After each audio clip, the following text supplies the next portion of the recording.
Bonjour et bienvenue dans ce nouveau podcast Inclusion Coaching. Mon nom est Lahsen Abouh. Aujourd'hui, j'accueille Manuela Santiago Teigler. Manuela, merci d'être avec nous aujourd'hui. C'est un grand plaisir, Hassan. Merci de m'accueillir. Merci, tout le plaisir est à nous. Donc, Manuela, aujourd'hui, on est ici pour parler du domaine de la santé naturelle, mais aussi de l'approche aidante. Mm-hmm.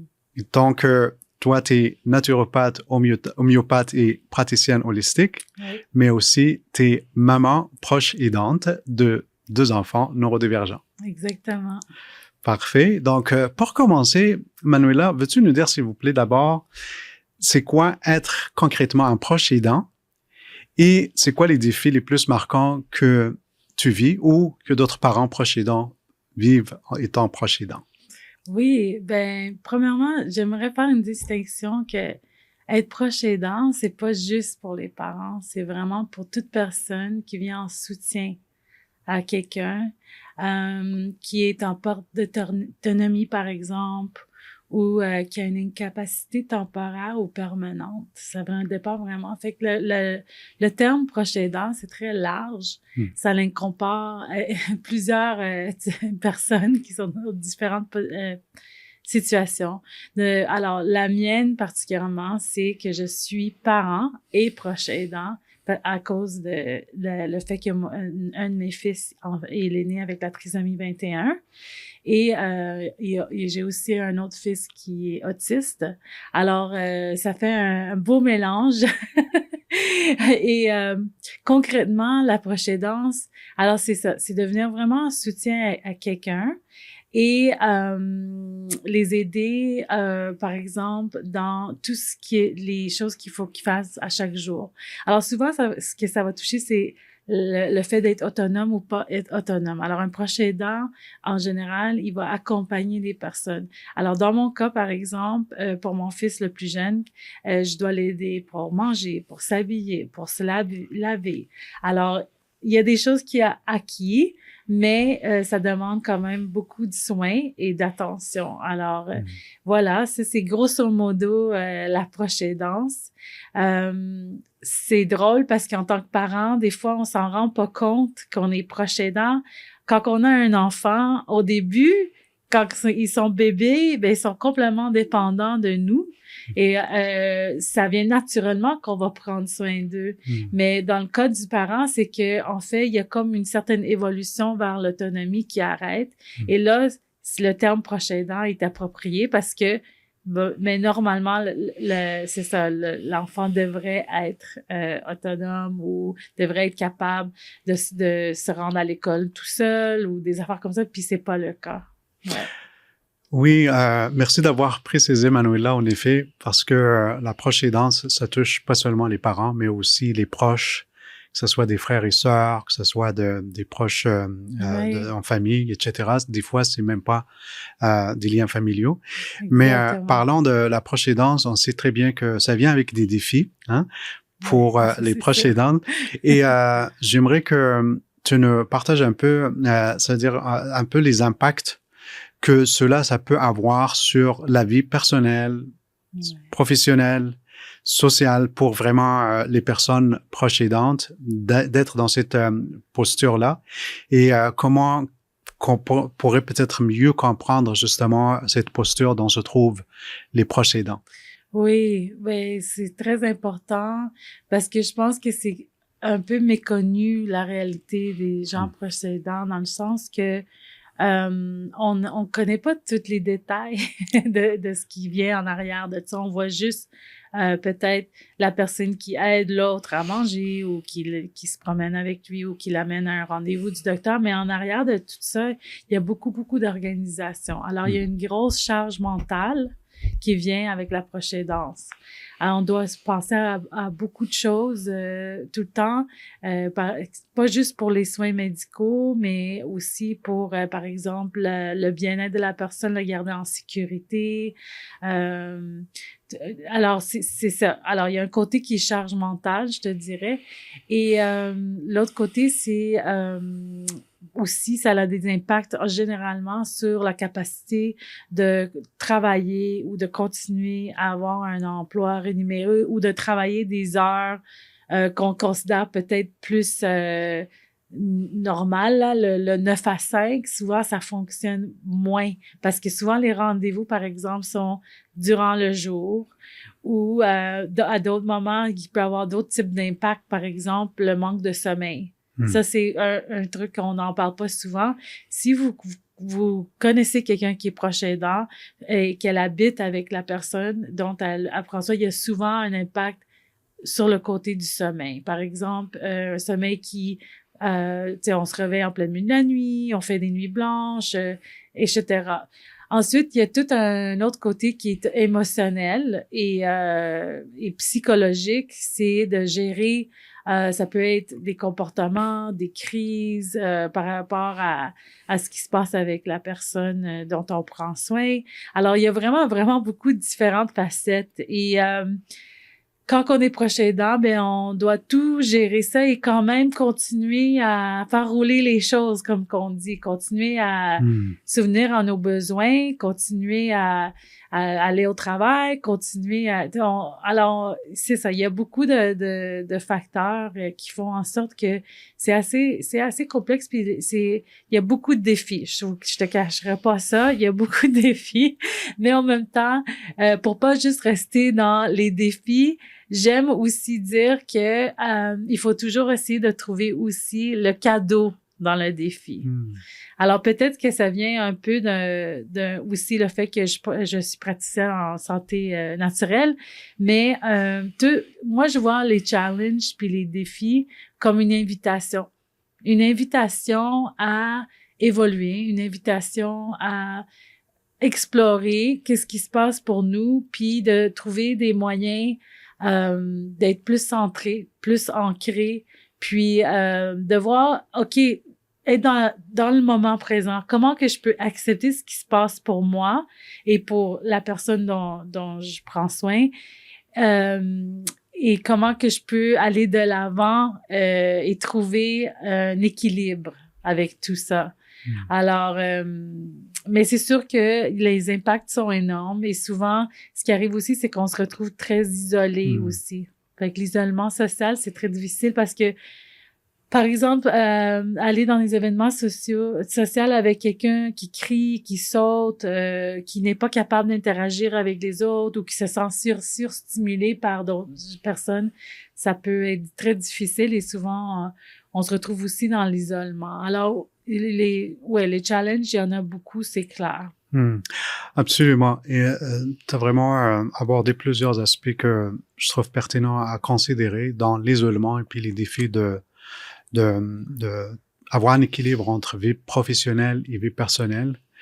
Selon les statistiques ici que j'ai tombé dessus, en 2022, environ un adulte sur 3 est proche aidant au Québec. On parle d'un pourcentage de 35% de la population, donc c'est presque 2,4 millions de personnes. C'est beaucoup. Oui, absolument. Et quand on parle des proches aidants, je veux dire, comme il y a l'handicap, il y a les personnes aînées, il y a des personnes qui ont perdu leur mobilité à cause des accidents, il y a la maladie. Quand on parle de handicap encore, c'est l'handicap physique visible, mais aussi les handicaps invisibles. Oui. Donc, c'est vraiment une grande partie de la population qui sont concernés. Et ça l'impacte aussi comme, tu sais, le revenu, dans le sens que quand on se consacre aux soins des autres. Oui, dans mon cas, j'ai dû me retirer du marché de l'emploi pour me consacrer à mon enfant. Et le retour sur le marché est très difficile aussi. Absolument. Ben, tu sais, sur les statistiques encore, c'est le revenu moyen familial par mois des proches aidants, c'est 35 000, comparativement à 19% chez les adultes et proches aidants. C'est-à-dire que le fait de consacrer plus de temps à les personnes aidées, donc ça fait en sorte qu'on est moins présent. Oui, parce qu'il faut comprendre aussi qu'on n'a pas nécessairement les ressources pour nous aider. Par exemple, des garderies. C'est dans mon cas parce qu'on parle de mes enfants. Des garderies qui sont capables de prendre en charge ou qui acceptent. Ah, c'est l'autre défi. Ouais. Il y a beaucoup de garderies qui refusent. des répits, par exemple, pour que les gens puissent se reposer. Ou ça peut être aussi des écoles. Même les écoles, parfois, c'est difficile de trouver un bon fit pour les enfants. Si on prend soin de quelqu'un de aîné ou quelque chose, ça serait de trouver un centre de jour. Alors, il y a beaucoup de choses qui sont pas nécessairement faciles pour le retour en emploi ou être à l'emploi. Et c'est là aussi l'importance vraiment de la communauté qui nous entoure et des systèmes de soutien. Alors, moi, ça fait partie une des premières choses que je conseille, par exemple, à des parents qui ont des enfants neurodivergents parce qu'ils se retrouvent souvent dans un état de survival, de survie et de stress où ils sont en train d'éteindre des feux tout le temps. Et là, d'être dans ça, t'éteins les feux, mais à peine que t'as la chance de te laver, de manger, de dormir, de prendre soin de toi. Alors, une des premières choses, et moi, je pense que ça va pour tous les proches aidants, c'est de vraiment regarder comment que je peux construire une communauté qui me soutient, des systèmes de soutien. Alors, si on a de la famille, ça peut être chouette. La famille peut aider, c'est sûr, mais les amis aussi. Sinon, c'est vraiment de regarder dans nos réseaux, par exemple, dans les organismes communautaires et d'autres types de répits. Des fois, il y a des répits aussi au privé qu'on peut avoir accès parce que sans ce premier pas du prendre soin de moi ou trouver du soutien pour que moi, je puisse me libérer pour aller travailler, pour aller, etc. Mais bon, premièrement, c'est pour me ressourcer. Ensuite, on peut commencer à penser à plus de projets. Mais c'est ça. C'est sûr que c'est pas évident, là. Absolument. Quand tu parlais de soutien pour les proches aidants, parce que souvent, on se concentre beaucoup plus sur les personnes en besoin d'aide, mais c'est important aussi de soutenir les proches aidants. Et puis, dans cette perspective-là, j'aimerais que tu me partages un peu, c'est-à-dire comment les milieux socio-professionnels, les milieux de travail, tu sais, la société, tu sais, les institutions, c'est-à-dire comme le milieu scolaire, la santé, etc., idéalement, comment ces personnes-là, ils devraient être perçues, puis comment on devrait ou considérer leurs circonstances et le stress aussi chronique auquel des fois ils sont qu'ils vivent. Parce que on disait comme des statistiques là vraiment, c'est une personne sur trois, 2,5 millions. Je trouve il y a beaucoup de monde qui vont s'identifier à notre message aujourd'hui parce qu'ils ont quelqu'un qui prend soin de leur vie, mais on n'en parle pas. Et puis, c'est comme un peu, il faut fonctionner de manière habituelle comme tout le monde. Alors que nous, on a déjà beaucoup sur notre lot, étant que proche aidant. Je m'inclus là-dedans. Donc, qu'est-ce que les milieux socio-professionnels, les milieux de travail, les institutions, que ce soit les écoles, le milieu de la santé, devraient idéalement faire un peu pour soutenir ces personnes qui sont vraiment au service des autres? Oui. Mais là, je vais t'amener une approche qui vient avec ce que je fais dans la vie en tant qu'homéopathe naturopathe et praticienne holistique, c'est justement d'avoir un regard holistique. OK. Alors souvent, comme tu dis, on se concentre sur une chose. Peut-être qu'on va se concentrer juste sur l'enfant, par exemple. Ou on va se concentrer sur juste le fait que la personne peut pas je sais pas, travailler, OK? Alors là, quand on se concentre comme ça, puis qu'on a juste une vue, puis qu'on voit juste un morceau du puzzle, ben c'est difficile de venir en soutien puis de venir en aide. Alors, les prochains aidants, c'est comme la santé. C'est comme la santé. Il faut regarder le big picture. OK? Il faut regarder tout l'environnement, qu'est-ce qui se passe pour eux dans le plan émotionnel et même spirituel, hein, parce que spirituel dans le sens de, tu sais, la vie, c'est quoi le but dans ma vie? Comment que moi je veux vivre ma vie, de me donner un purpose, un but dans la vie. Oui, c'est ça. Alors, toutes ces différentes sphères-là.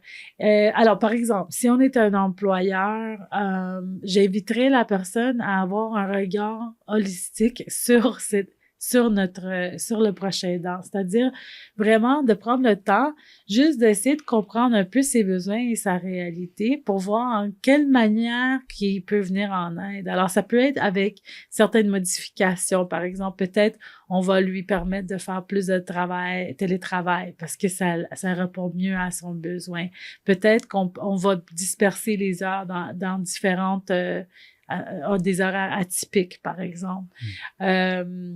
Mais aussi de vraiment voir que, tu sais, chaque groupe qu'on fait partie est un groupe dans la société qui peut aussi nous soutenir de différentes manières parce qu'en tant que proche aidant, on a aussi un besoin non seulement de travail et de s'épanouir personnellement, mais aussi il y a le social, alors moi j'inviterais chaque différentes institutions à opter pour ce regard plus holistique, puis d'être dans l'écoute, vraiment d'être dans l'écoute de ce qui se passe pour cette personne.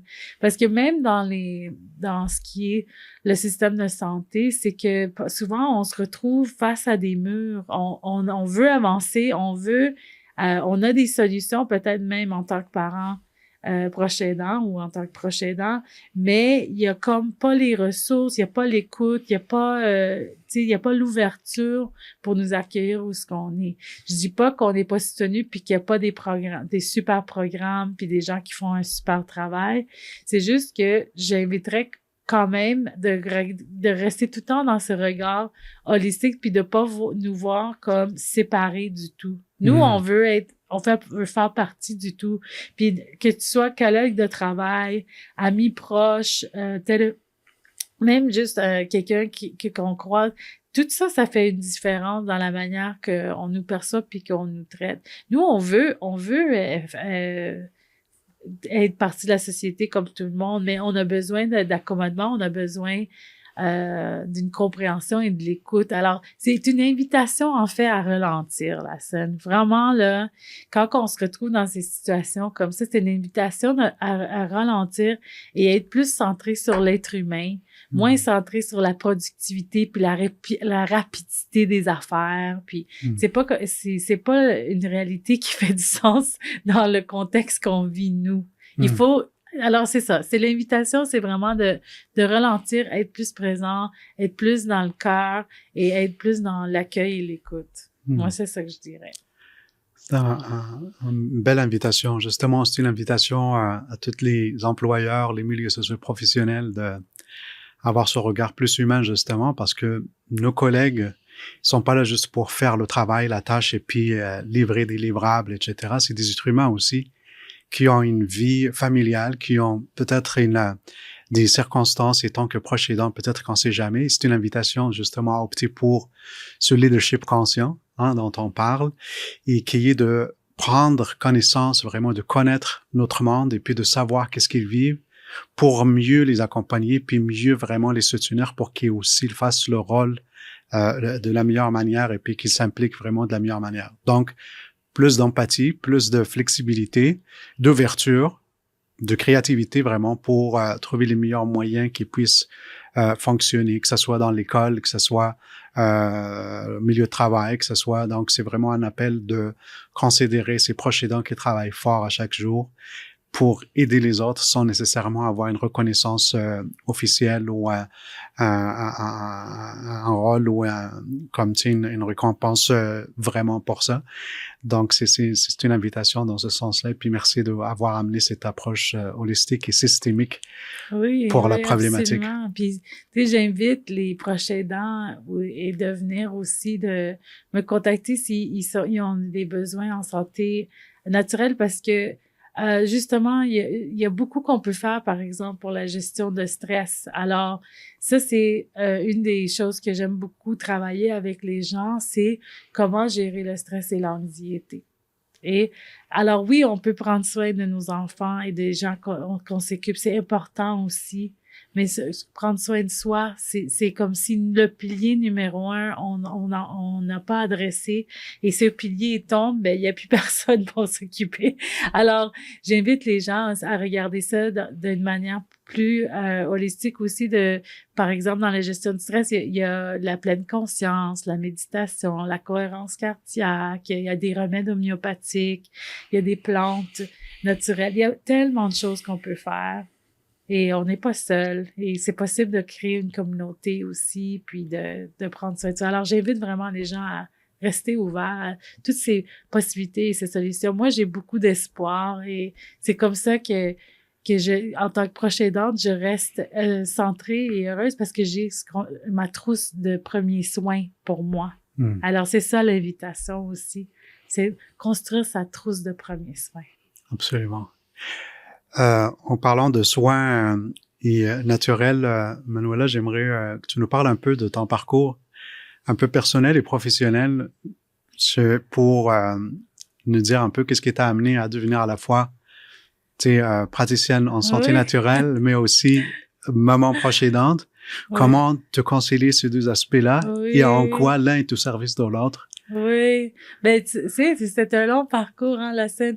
Mon intérêt déjà pour la santé, la biologie, ça a commencé quand j'étais très jeune, mais j'avais toujours aussi une passion pour l'être humain et essayer de comprendre l'être humain. Alors, dans ma jeunesse, j'ai décroché un diplôme en anthropologie. Et ensuite, j'ai réalisé que j'avais un grand appel pour être dans le service à l'autre. Et j'ai fait beaucoup de bénévolat et de travail dans des organismes communautaires en tant qu'intervenante sociale. Et j'avais aussi d'autres rôles. Mais c'est vraiment alors j'avais quand même un intérêt en santé naturelle, mais c'est vraiment là ce que j'ai frappé des murs dans le système de santé conventionnel que me suis tournée vers la santé naturelle de manière plus sérieuse et que j'ai commencé à explorer différents types de modalités comme l'acupuncture, comme l'ostéopathie, et là j'ai tombé sur l'homéopathie. Et pour moi, ça a complètement changé ma vie et la vie de mes enfants. Et quand j'ai vu qu'est-ce que ça pouvait faire quand on avait une approche holistique, qu'est-ce que ça pouvait faire pour un être humain, à quel point que c'était dans l'accueil de tout ce qu'on est et dans le regard de tout ce qui nous entoure. Mais c'est là où que j'ai vraiment été inspirée d'aller étudier. Alors, en fait, j'étais déjà proche aidante quand j'ai commencé mes études en homéopathie, naturopathie et pratique holistique. Et c'est beaucoup grâce au fait que je suis devenue proche aidante que je me suis retrouvée dans ce domaine. Et c'est ça aussi qui me motive encore aujourd'hui, d'être à la service des familles qui vivent cette réalité. Et voilà, alors avec le temps, c'est ça. Alors, tu sais, un rend service à l'autre, hein, c'est notre expérience qui nous amène à notre parcours parfois professionnel. Et dans mon cas, c'est ça. Intéressant. Chez les proches aidants, en général, tu l'avais mentionné qu'il y a beaucoup de facteurs de stress, donc il y a beaucoup de risques de stress chronique. Tu sais, l'hypervigilance, des sentiments d'isolement, la fatigue, manque de sommeil. Beaucoup de facteurs de stress chroniques qui font en sorte que ils s'en prennent à l'épuisement. Oui. Donc, il y a beaucoup d'épuisement, burn-out au sein du proche aidant.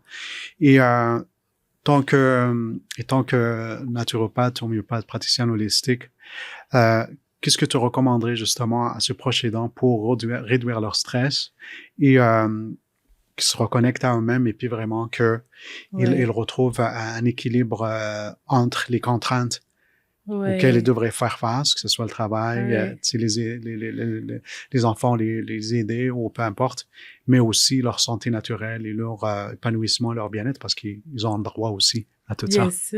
Bien sûr, c'est important. C'est un must.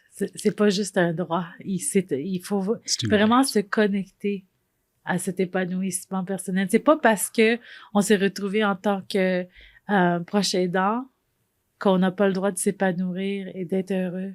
dans la vie. Et ça, c'est l'invitation de sortir de l'idée de « je suis victime de mes circonstances ». Il y en a peut-être qui ça va pas leur plaire d'entendre ça. Mais dans le sens qu'on peut se connecter à autre chose. C'est-à-dire, on est c'est une invitation. Les défis qu'on vit, c'est une invitation d'explorer comment que je peux être dans ce monde avec ce défi et aller de l'avant. Comment que je peux être dans ce monde avec ce défi et choisir la joie. OK? Et ça résume, tu sais, cette question résume tout dont j'ai parlé tantôt, c'est l'importance de construire son petite trousse de premiers soins et de commencer par nous. Souvent, on veut commencer par l'autre, mais c'est par nous qu'il faut commencer.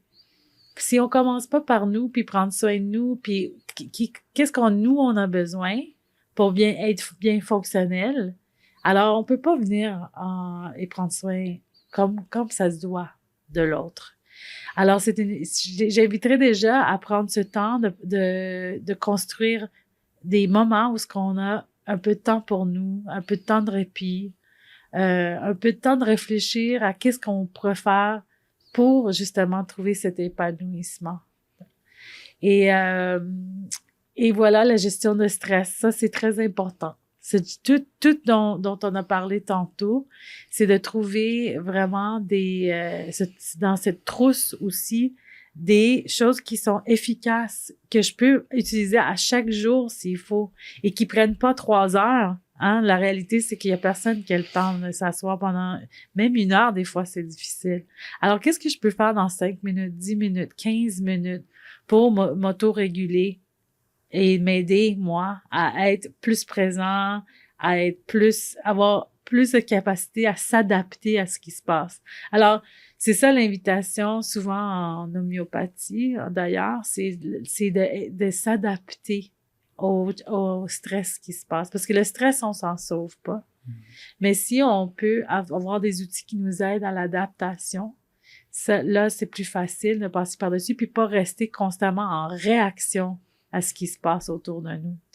Alors, vraiment, j'invite les gens à explorer le domaine que ce soit de la pleine conscience, ou ce que là, on se connecte vraiment au moment présent, ou ce qu'on est vraiment dans la respiration profonde, dans la connexion au corps, aux besoins du corps, à vider toute la tête les inquiétudes, de toutes les choses qu'il faut faire, de la charge mentale qu'on a. Ou que ça soit un autre outil comme l'homéopathie, où ce que là, il y a vraiment des remèdes qu'on peut prendre qui vont nous aider à avoir plus d'énergie, à être plus relax. C'est des remèdes constitutionnels qui peuvent changer toute notre manière d'être dans ce monde, finalement, parce que on regarde tout le temps dans la perspective de comment que moi je perçois le monde dans lequel que je vis. C'est ça l'invitation, c'est de avoir un changement par rapport à cette perspective pour qu'on soit pas tout le temps dans la réaction, comme j'ai dit. Et la cohérence cardiaque, ça c'est un autre outil qui est merveilleux pour les gens qui connaissent pas. Regardez ça sur Google ou peu importe. Il y a tellement de choses à découvrir par rapport à ça. Puis là, c'est vraiment dans la connexion au cœur, mais à avoir un rythme de cœur qui est plus stable pendant un certain temps. Et on fait ça souvent avec la respiration profonde. Moi, j'aime beaucoup juste toucher mon cœur et arriver dans cet espace du cœur. Le cœur, en fait, c'est un organe qui connaît beaucoup plus qu'on pense. Il envoie de l'information au cerveau. Il reçoit aussi de l'information de notre système digestif. Il a même des neurones sur le cœur.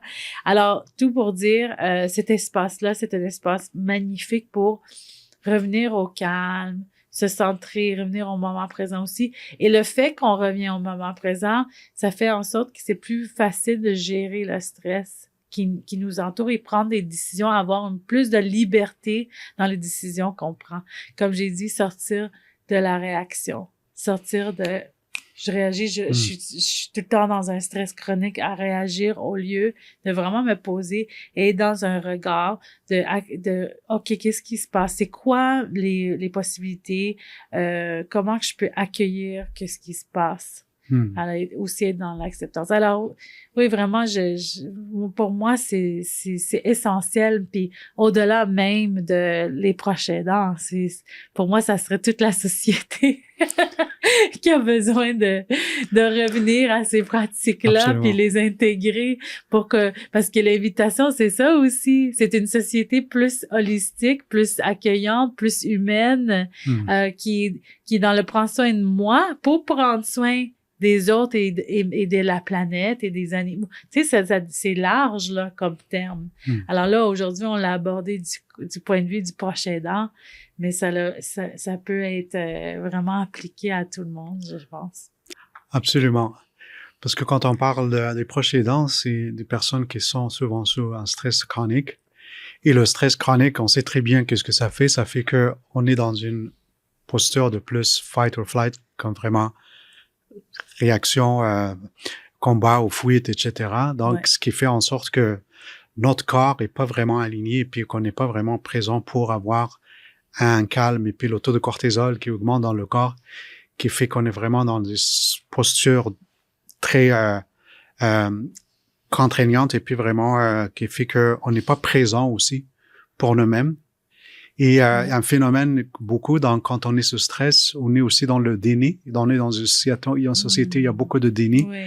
Et moi, j'ai envie de dire que, comme on dit souvent, il faut accepter ce qu'on est pour pouvoir changer. C'est vraiment dans la reconnaissance déjà et dans d'être avec ce qu'on est de manière, la situation est ce qu'il est. Si vous avez un enfant en situation de handicap ou un proche, etc., que vous êtes professionnel, déjà d'accepter qu'on est dans cette situation. Parce que c'est là où on pourrait partir de là pour essayer de trouver l'équilibre. Et puis, il y a personne qui peut prendre soin de nous plus que nous. Mais il y a aussi cet aspect de la société, Manuela, que j'aimerais amener, la collectivité. Oui. Parce que c'est ensemble qu'on grandit, c'est ensemble qu'on s'entraide, c'est ensemble qu'on se sent bien, compris, puis bien intégré, inclus, etc. Donc, c'est un appel aussi de le vivre ensemble. C'est parce que souvent, on dit aux personnes, prends soin de toi, fais de la méditation, fais ceci, fais cela. Oui. Tout ça, c'est beau.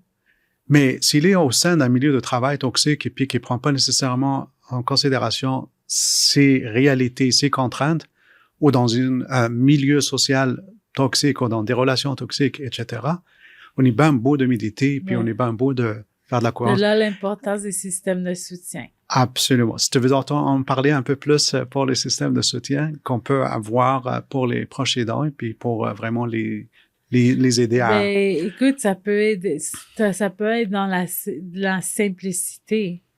Hein? Ça peut être comment que moi, je peux enlever la charge mentale ou la responsabilité parce que c'est ça que c'est. Comment que moi, je peux répondre à mes besoins.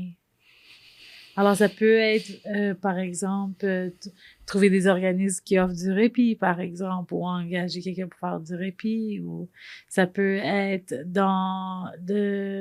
quelqu'un qui va m'aider à cuisiner pour que j'ai tous mes plats pour toute la semaine. Alors, c'est de trouver des manières de se libérer du temps et des tâches. C'est vraiment ça. Et tout le monde peut participer à ça parce que parfois, les gens, ils veulent venir en aide, mais ils savent pas comment. Mais soyez curieux. Posez-nous des questions. Vraiment, nous, en tant que proches aidants, on est content de parler de notre réalité, puis on est content quand les gens sont dans l'accueil et la curiosité. Puis parfois, c'est ça aussi, c'est juste de poser la question, bon, tu sais, est-ce que ça serait aidant que je te cuisine des plats préfaits que tu pourrais garder dans ton freezer? Est-ce que ça serait aidant si je te paye une femme de ménage pour venir une fois par semaine? Tu sais, ça peut être des choses très simples parfois qu'on pense pas. Et pour l'employeur, est-ce que ça serait aidant que je t'offre, par exemple, plus de temps en télétravail? Peut-être juste prendre le moment de s'asseoir, vraiment être dans la curiosité, de se dire c'est quoi exactement tes défis Et qu'est-ce que tu penses qui pourrait venir t'en aide et de faire du brainstorming? Tu sais, ça aussi, la scène, je veux quand même mentionner qu'il y a beaucoup d'organismes communautaires qui aident quand même les proches aidants. Il y a dont l'appui. Ça, c'est pour les proches aidants. Mais sinon, dépendant de le type de situation qu'on vit, par exemple, moi, il y a des regroupements de trisomie 21, il y a Solidarité des parents des enfants handicapés, il y a plusieurs organismes qui peuvent offrir différents types de soutien, dépendant de c'est quoi notre situation, de proche aidance. Alors, c'est aussi de faire appel à ces organismes-là parce que ces organismes-là, ils peuvent nous aider à justement bâtir des systèmes de soutien pour nous-mêmes. Et en tant que proche aidant, c'est vraiment de se donner le droit d'avoir du temps pour nous, c'est de le planifier puis de le protéger, là. Absolument. Alors, baisser la barre un peu. Tu sais, des fois, on est comme, non, pas d'écran, pas d'ici, pas de ça. C'est correct, hein? 5 minutes, 10 minutes, 15 minutes, 20 minutes, 30 minutes pour que tu puisses aller respirer un peu. Oui. Puis, tantôt, tu parlais des émotions. L'accueil des émotions, c'est très important pour la santé mentale et physique. Souvent, on veut sauter cette partie-là, hein? C'est inconfortable. Oui. On veut pas accueillir la déception, on veut pas accueillir la tristesse, le deuil. Oui, le deuil, on est fâché, hein, pourquoi? Et des fois, on a des pensées qu'on se dit, oh non, mais je peux pas penser ça, mon Dieu, tu sais, c'est pas gentil, c'est pas correct. Non, tout est correct. Il faut qu'on soit dans l'accueil de ça. Et qu'on laisse les émotions nous traverser sans se perdre dedans. Absolument. Et ça, on peut le faire avec les autres, on peut le faire aussi en se donnant un peu d'amour de soi. Et là aussi, hein, le soutien psychosocial, psychologique, c'est important aussi. Absolument. Tu mentionnais les ressources communautaires et j'ai envie de mentionner puis vraiment rendre hommage à un organisme aussi, la Fondation Papillon, qui font un travail super magnifique pour les proches aidants, pour les parents ayant des enfants à besoins particuliers, qui offrent des répits d'une fin de semaine. Dieu sait comment ça fait de bien. Et donc, Fondation Papillon, c'est sur René Lévesque à Montréal. Pour les parents dans la métropole qui désirent avoir des répits, peuvent les contacter. Ils ont un accueil vraiment professionnel et les enfants, ils sont pris en charge d'une manière vraiment humaine. Et si vous pouvez aussi les soutenir aussi, ils ont besoin aussi de soutien financier pour les dons. La fin de l'année, ça s'en vient bien vite. Et donc, on pense à vous. Puis, on le dit pour notre auditoire, juste pour le mentionner, parce que moi-même et toi-même, Manuela, on a eu des services vraiment très aidants à ce niveau-là. Ils ont aussi un camp d'été et une garderie inclusive. Oui, absolument. Inclusif, ouais. Non, ouais. C'est ça. Parfait. Manuela, pour un peu finir cette belle conversation, pour les proches aidants, les familles, les parents des enfants neurodivergents que tu desserres déjà, c'est quoi concrètement les services que tu peux leur offrir? Et puis, c'est où qu'on peut trouver plus d'informations sur ton travail et puis sur tes services? D'accord. Alors, moi, on peut me trouver sur Internet comme la plupart des gens. Vraiment, c'est mon nom, Manuela Santiago Teigeler, Teigeler. C'est le site web, c'est le Facebook, c'est l'Instagram, c'est le LinkedIn. Alors, je suis assez facile à retrouver. Et moi, je suis vraiment dans l'accompagnement de santé naturelle. Alors, moi, mes services, ils vont être tout autour de ça. Alors, c'est des accompagnements surtout 1 à 1, où en général, ce que j'aime, c'est vraiment travailler avec le proche aidant et l'enfant. Parce que c'est comme important d'avoir ce regard holistique, comme on dit toujours. Souvent, les parents, ils viennent en premier pour l'enfant, mais on fait souvent, on voit que c'est surtout le parent qui a besoin. L'enfant, ça va bien, ou en tout cas, il est assez stable, mais là, c'est le parent qui a besoin. Mais de toute façon, il forme un tout. Hein? Si le parent est autorégulé, reposé, l'enfant aussi, il peut être plus posé. Et alors, un accompagnement 1 à 1 en santé naturelle. Sinon, il y a aussi des formations que j'offre comme les trousses de premiers soins. Il y a une formation qui est Stress Reset. C'est comment gérer justement la gestion de stress. Alors là, on amène vraiment, on a un petit parcours où ce que c'est les différentes pratiques dont j'ai mentionné tantôt, une introduction à un outil qu'on peut mettre dans notre trousse d'outils premiers soins pour nous. Et voilà, c'est ça. Je suis vraiment, c'est ça plus ou moins comment j'accompagne. On fait un travail ensemble. On peut regarder ensemble qu'est-ce qui a besoin d'être adressé, que ça soit l'outil de premier soin peut-être, les remèdes homéopathiques, peut-être un support avec les suppléments ou d'autres plantes. Vraiment mon but, ça serait que les personnes deviennent de plus en plus autonomes. Parce que c'est ça qui est chouette, c'est que quand on est à la maison puis on a bâti notre trousse, toutes nos différentes, ben on peut prendre soin de nous. Alors peut-être pour les grandes choses, on a besoin d'un accompagnement, mais pour les petites choses, on peut déjà être dans la prévention pour que ça devienne pas ingérable ou des maladies chroniques plus tard, et qu'on soit dans une certaine forme tu sais, d'être autonome et souverain sur notre santé. Super. Et puis, je sais que tu peux desservir ta clientèle en anglais, en français et en espagnol. Exactement, oui. Super, c'est bien à savoir. Manuela Santiago Teigler, merci d'être avec nous aujourd'hui. Tu es homéopathe, naturopathe, praticienne holistique. Exact. Je te souhaite une belle continuation dans ta mission. Merci beaucoup, Lassène. Et à une prochaine. Oui, à la prochaine. Merci.